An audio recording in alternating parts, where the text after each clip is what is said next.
Aristotle's first philosophy, exploring the science of being.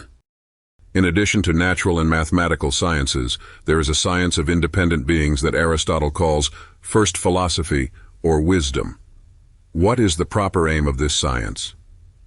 In some instances, Aristotle seems to say that it concerns being insofar as it is, Met.1003-2122, whereas in others, he seems to consider it to be equivalent to theology, restricting contemplation to the highest kind of being, Met.1026-1922, which is unchanging and separable from matter. However, Men, 2013-10-11, shows that Aristotle is primarily concerned with describing first philosophy as a science that seeks the causes and sources of being qua being. Hence, when Aristotle holds that wisdom is a kind of rational knowledge concerning causes and principles, Met.982-13, he probably means that the investigation of these causes of being as being seeks to discover the divine things as the cause of ordinary beings. First philosophy is consequently quite unlike natural philosophy and mathematics, since rather than proceeding from systematic observation or from hypotheses, it begins with an attitude of wonder towards ordinary things and aims to contemplate them not under a particular description but simply as beings. Sachs, 2018. The fundamental premise of this science is the law of non-contradiction, which states that something cannot both be and not be. Met.100601. Aristotle holds that this law is indemonstrable and necessary to assume in any meaningful discussion about being.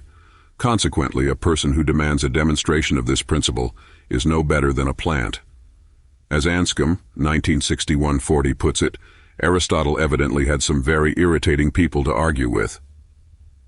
But as Anscombe also points out, this principle is what allows Aristotle to make a distinction between substances as the primary kind of being and accidents that fall in the other categories. While it is possible for a substance to take on contrary accidents, for example, coffee first being hot and later cold, substances have no contraries. The law requires that a substance either is or is not, independently of its further accidental properties.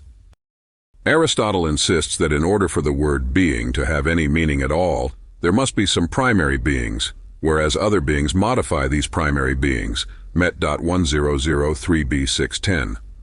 As we saw in the section on Aristotle's logic, primary substances are individual substances while their accidents are what is predicated of them in the categories.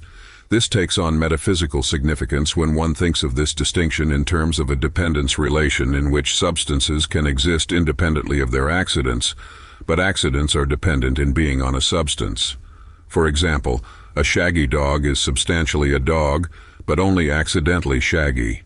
If it lost all its hair, it would cease to be shaggy but would be no less a dog. It would then be a non-shaggy dog.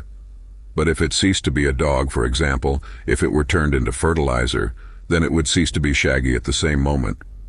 Unlike the shagginess, dogness cannot be separated from a shaggy dog, though what it is to be a dog is the dog's dogness in the category of substance, while its accidents are in other categories, in this case, shagginess being in the category of quality Met.1031-15.